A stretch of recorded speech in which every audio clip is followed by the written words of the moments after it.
L'écriture. Un truc magique aussi. Bon, au départ, on s'en est servi pour compter nos grains de blé. Mais c'est devenu de plus en plus abstrait. En mettant ces différents signes les uns au bout des autres, on explore des mondes inouïs qui nous emmènent on ne sait pas où. Ils sont dans nos têtes, ces mondes. On les crache sur le papier ou le PC de nos jours, ces mondes y deviennent palpables. Les autres sapiens les voient et on voit ceux qui pondent. Et puis, ça peut rester un moment, plus longtemps que si c'est coincé dans notre caboche, à nous faire mal et à servir à rien. Un livre qui traîne là, oublié, un sapiens l'ouvre, le lit et c'est parti. Il va là où il pensait même pas que ça existe, peu importe qui l'a écrit. Tous ces signes alignés le stimulent. Il se sent capable de choses qu'il n'osait même pas imaginer. Il va enfin les réaliser ou essayer. Ça sert un peu à ça l'écrit, à relier les gens, de génération en génération, à élargir le champ des possibles, à faire durer pour un temps. C'est pas tous les écrits qui produisent ça, mais on peut tenter de trouver en demandant aux autres. L'écrit ça fait parler. Comme le reste, ça va pas durer. On le sent bien. Les médias, les réseaux sociaux ne vont pas dans le sens de l'écriture, du temps de l'écriture. Plus rapide, plus efficace, les sapiens n'ont jamais autant communiqué, en masse, simultanément, avec ces nouvelles technologies. Est-ce que c'est plus consistant que l'écrit? Pas sûr. Mais l'écrit, c'est loin d'être la panacée. Il en faut des loupés pour accoucher d'un truc potable, qui parle à la grande communauté sapienne. C'est tout récent finalement cet écrit. Ça me fascine, cette imagination qu'on a pour communiquer. Une nécessité là encore, pour survivre, pour moins flipper. Cette volonté de trouver de nouveaux moyens pour se causer. Bon, c'est jamais au point. Laborieux les trois quarts du temps, on se comprend pas, on s'écoute pas, toujours acculé par l'obligation de pas canner trop vite.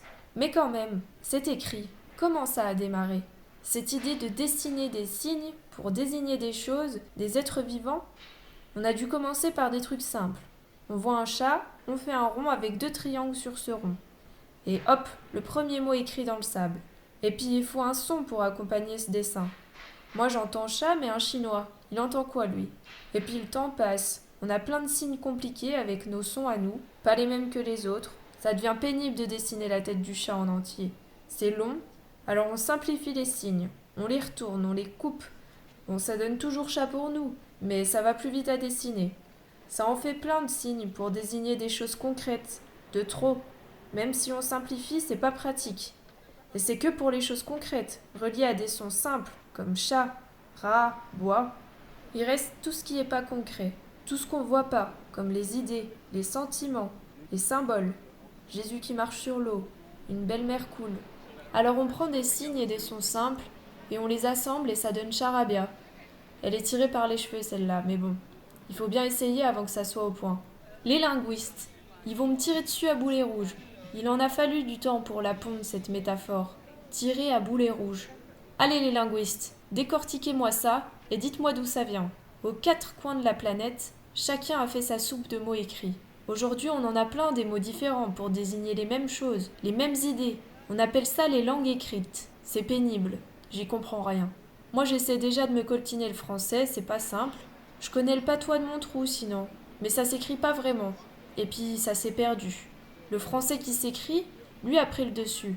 Et puis, bientôt, lui aussi le français, il va s'essouffler, avec la mondialisation comme on dit. On écrit en anglais, pas moi, mais les autres, les jeunes. Enfin en anglais international. Et puis d'ici peu, on n'écrira plus du tout. On fera autrement, on trouvera autre chose pour communiquer. Ouais, j'aime bien l'écrit, mais ça ne va pas suffire pour trouver la réponse. L'oral a fonctionné depuis bien plus longtemps, et rien non plus.